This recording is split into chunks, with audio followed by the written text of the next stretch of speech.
Once again, thank you so much for the invitation and for the opportunity to be here with you.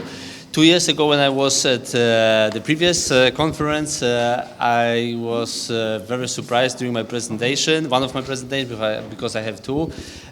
In front of me, I get a monitor with a timer, yes? So I downloaded it for myself and will start, yes, right now, yes? 10 minutes, yes, not longer, yes, to speak, and I try to give my 12. Okay, yes, but usually we are extending this our presentation, yes. So I think it should be okay. So, dear ladies and gentlemen, it's first of all a great pleasure for me to speak today in front of you about one of the most important historical economical theories. Which is Ordoliberalism, and especially with the dynamic force of our new time, which is digitalization. When I started my researches on Ordoliberalism, it was over 20 years ago, I was mostly focusing on the European integration.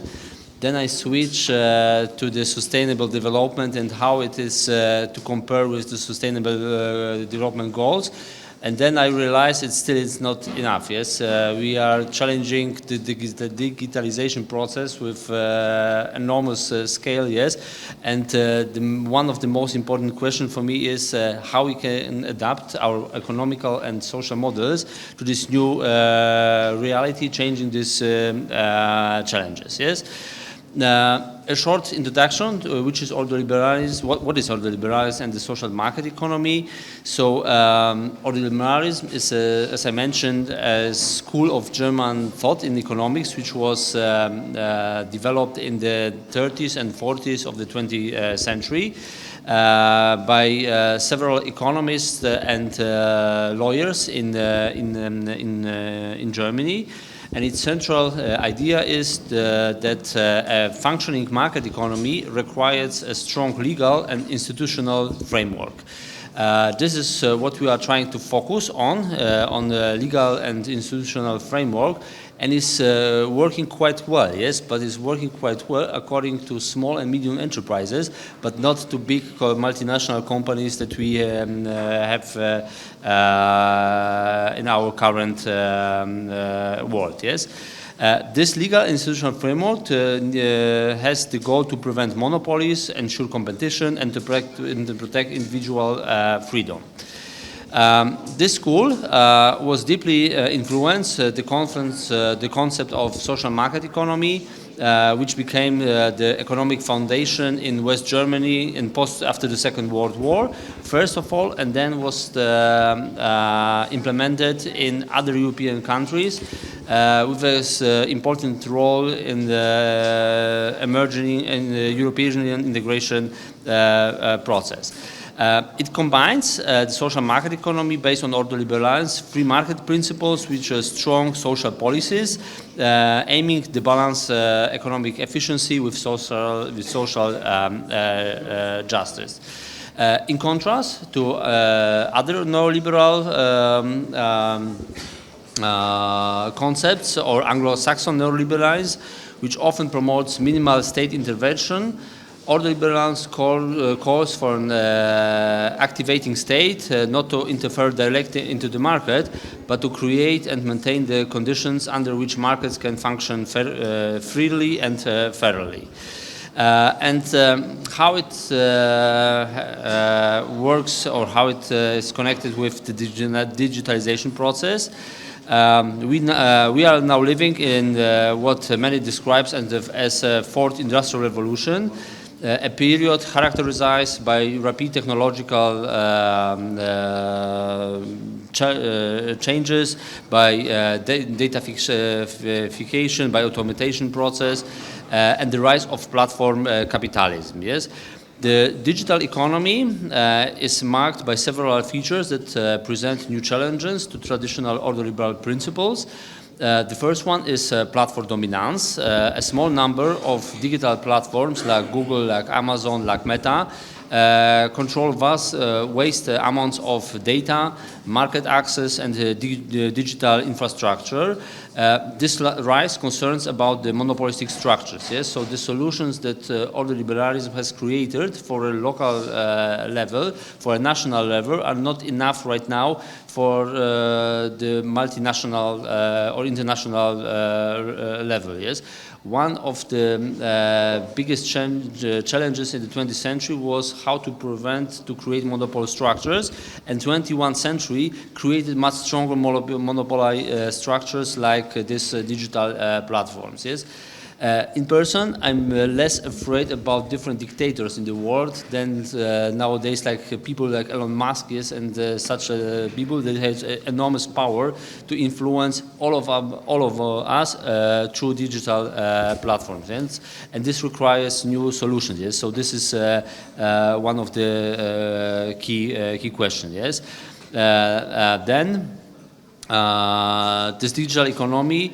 Another principle is network effects and data economics. The more users a platform has, the more valuable it becomes. This leads to a winner takes all dynamics that undermine competition. Yes. And third is precarious labor. The gig economy creates new forms of employment insecurity, often outside traditional labor protections, posing questions about the social aspect of the social market economy.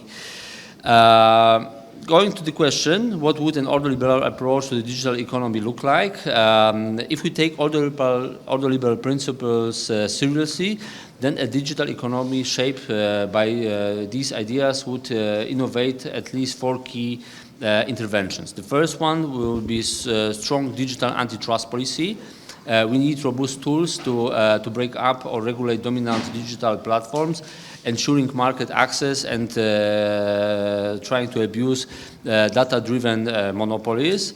Then, which was the second point, is quite interesting because one of the points of ordoliberalism was creating a constitution for market economy. Now we need a constitution for digital economy, going after Oyken's call for a constitutional framework for the economy. The digital age demands a new regulatory structures, transparent, accountable, and toward fairness and algorithmic decision making. Then data should be as a common good.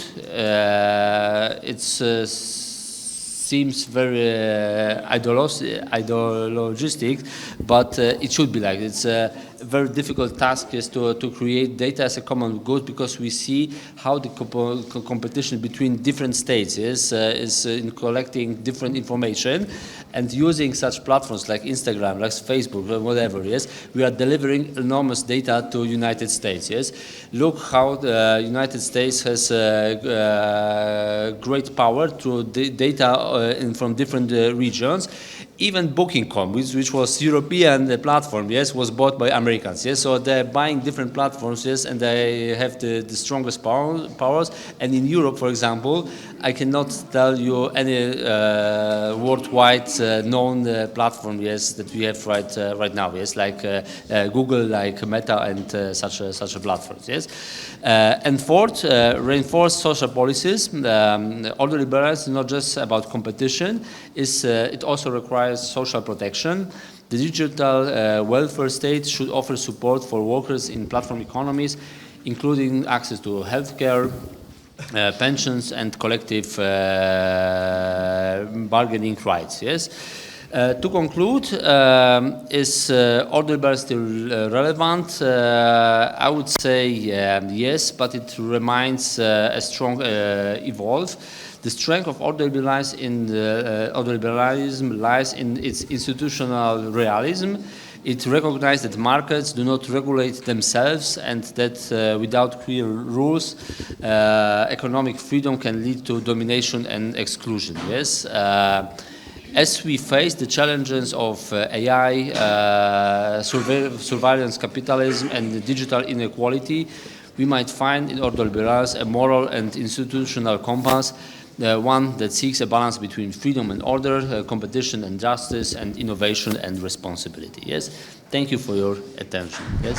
قبل المغادرة لا تنسوا الاشتراك في قناة العمق المغربي وتفعيل الجرس ليصلكم كل جديد، ولا تنسوا مشاركة الفيديو والضغط على زر الإعجاب.